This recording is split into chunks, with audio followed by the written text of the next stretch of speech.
The fog hung thick and heavy over San Francisco, clinging to the Victorian houses like a damp shroud as I hurried down Haight Street. The city had always been a chameleon, shifting its moods with the ease of a seasoned actor, but lately, a certain unease had settled in, mirroring the turmoil in my own life. I clutched my coffee tighter, the warmth a small comfort against the chill, both physical and emotional. My name is Sophia, and at 21, I thought I had life figured out. I was a student at San Francisco State, juggling classes, a part-time job at a local bookstore, and the usual chaotic social life that comes with being a young adult in a vibrant city. But life, as it often does, had a surprise in store for me. A stark reminder that the world wasn't always as bright and optimistic as I wanted it to be. It all started at a party, a typical college affair filled with cheap beer, loud music, and the echoing laughter of people trying to find their place in the world. I was there with a friend, catching up on the latest gossip when I saw them. Sarah, a bright, ambitious young woman I knew through mutual acquaintances, and Mark, a graduate student who seemed to hover around her with unsettling intensity. I'd met Sarah a few times through a mutual friend. She was studying sociology, bright, driven, and aiming for a PhD. She wanted to change the world, one research paper at a time.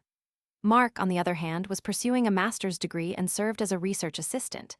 Initially, I didn't think much of it, but as the night wore on, I noticed Mark's behavior more closely. He seemed to follow Sarah everywhere, his eyes never leaving her. He'd insert himself into her conversations, often dismissing or interrupting her. There was a possessiveness in his gaze, a subtle but undeniable attempt to isolate her from the others. Then it happened. Sarah was animatedly discussing her thesis with a small group when Mark suddenly stepped in, grabbing her arm a little too tightly. "Sarah, darling," he said, his voice dripping with a false sweetness that made my skin crawl, "you're getting all worked up. Why don't you come outside with me for a bit? Get some fresh air." Sarah flinched, pulling her arm away. "I'm fine, Mark," she said, her voice tight. "I'm enjoying this conversation." But he persisted, his grip tightening again. "Don't be ridiculous, you need a break, come on." That's when I intervened. I couldn't stand by and watch him bully her. I walked over, putting myself between them. "Hey, Mark," I said, trying to keep my voice casual. "Sarah looks pretty happy right where she is. Why don't you grab us some drinks?" He glared at me, his eyes flashing with anger, but he eventually relented, muttering something under his breath as he walked away. I turned to Sarah, concern etched on my face. "Are you okay?" She hesitated for a moment, then nodded, a strained smile on her face. "Yeah, I'm fine. Thanks, Sophia." But I could see the fear in her eyes, the way she subtly distanced herself from me. I knew something was wrong. Later that night, after the party had wound down, I texted Sarah. "Hey, just wanted to check in. Are you really okay? What was that about with Mark?" It took her a while to respond, but when she did, her message was brief and guarded. "It's nothing. Don't worry about it." I wasn't convinced. Over the next few weeks, I kept in touch with Sarah, subtly probing, trying to get her to open up. Eventually, she did. She told me that Mark had been harassing her for months. It started with unwanted attention, persistent phone calls and texts, showing up at her classes and study sessions. Then it escalated. He started stalking her, following her home, sending her disturbing messages. He was actively trying to isolate her from her friends and family, manipulating her into believing that he was the only one who cared about her. To make matters worse, Mark and Sarah shared the same academic advisor, Professor Davies, a renowned sociologist with a reputation for being difficult. Sarah had confided in him about Mark's behavior, hoping for help, but Professor Davies had dismissed her concerns, telling her that she was overreacting, that Mark was just passionate about his work and her. He knowingly allowed this behavior to continue, creating a hostile and unsafe environment for Sarah. I was horrified. I couldn't believe that someone could behave so cruelly and that someone in a position of authority could turn a blind eye. We convinced Sarah to file harassment charges at the university against both Mark and Professor Davies. It was a daunting task, filled with paperwork, interviews, and the constant fear of retaliation. Act 2 began with the hearing. It was a tense and emotionally draining experience. Sarah had to recount the details of Mark's harassment, reliving the fear and humiliation she had endured. Professor Davies, arrogant and dismissive, denied any wrongdoing, painting Sarah as a disgruntled student trying to sabotage Mark's career. The university's disciplinary board deliberated for weeks. Finally, their decision came. Mark and Professor Davies were found guilty of harassment. Mark was expelled from the university and barred from returning until he wrote an acceptable apology and a "How I've Improved Myself" letter. A letter detailing his misconduct would also be sent to any other institution he applied to. Professor Davies lost his tenured status but was not fired, a disappointing outcome that left Sarah feeling betrayed by the system. The verdict felt hollow. Mark might be gone, but Professor Davies was still there, poisoning the academic environment with his toxic behavior. Sarah was devastated. She felt like she had fought so hard, only to be met with a partial victory. She withdrew, isolating herself from her friends and family, losing faith in the justice system. I tried to support her, but I felt helpless, unable to truly understand the depth of her pain. This was my lowest point, too. Seeing Sarah so broken, knowing that the system had failed her, made me question everything. Was there any point in fighting for justice if the powerful always found a way to protect themselves? But then, a spark of defiance ignited within me. I refused to let Mark and Professor Davies get away with what they had done. I decided to take matters into my own hands. During the investigation, I had learned that Professor Davies was working on a television special, a documentary about the changing social landscape of San Francisco.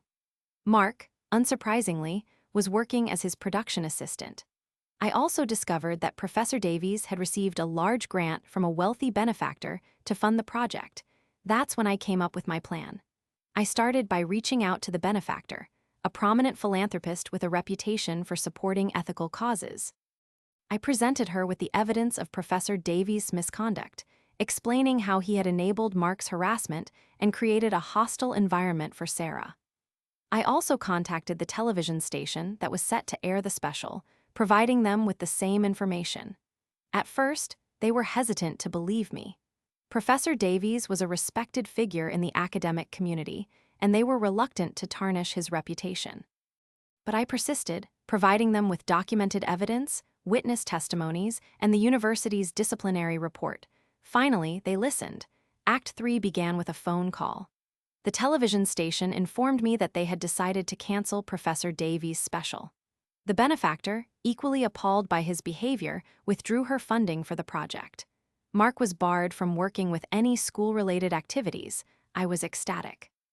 It was a victory, not just for Sarah, but for all the victims of harassment who had been silenced and ignored. I immediately called Sarah, eager to share the news. At first, she was skeptical, unable to believe that things had actually changed. But as I recounted the details, I could hear the hope returning to her voice. "You did this?" she asked, her voice trembling with emotion. "We did this," I corrected. "You stood up for yourself, and I was just there to help." The cancellation of the television special and the loss of funding sent shockwaves through the university. Professor Davies was publicly humiliated, his reputation tarnished beyond repair. He became a pariah, shunned by his colleagues and students. Mark's academic career was effectively over, his dreams of a master's degree dashed. It wasn't perfect justice. Professor Davies still had his job, and Mark was still out there somewhere. But it was a start. It was a message that harassment would not be tolerated, that victims would be heard, and that those who abused their power would be held accountable. Sarah eventually returned to school, stronger and more resilient than ever. She found a new advisor, someone who supported her ambitions and respected her boundaries. She thrived, excelling in her studies and becoming an advocate for other students who had experienced harassment. As for me, the experience changed me profoundly. I learned the importance of speaking out against injustice, of standing up for what is right, even when it is difficult. I realized that even the smallest act of defiance can make a difference, that ordinary people have the power to create change. There was a twist at the end. A few months after everything happened, I received an anonymous email. It contained a single file, a recording of a conversation between Professor Davies and Mark. In the recording, Professor Davies was coaching Mark on how to manipulate Sarah, advising him on how to isolate her and control her. He was actively encouraging Mark's harassment, using him as a pawn in his own twisted game. I was disgusted. I immediately forwarded the recording to the university's president and the chair of the sociology department. They were appalled. An investigation was launched, and Professor Davies was finally fired. It was the final nail in the coffin, the ultimate vindication for Sarah. The fog still rolls in over San Francisco, a constant reminder of the darkness that can lurk beneath the surface. But now, when I see it, I also remember the strength of the human spirit, the power of resilience, and the unwavering belief in justice that can illuminate even the darkest corners. And I know that even in a world filled with predators, there are also those who will fight back, who will stand up for what is right, and who will never give up hope.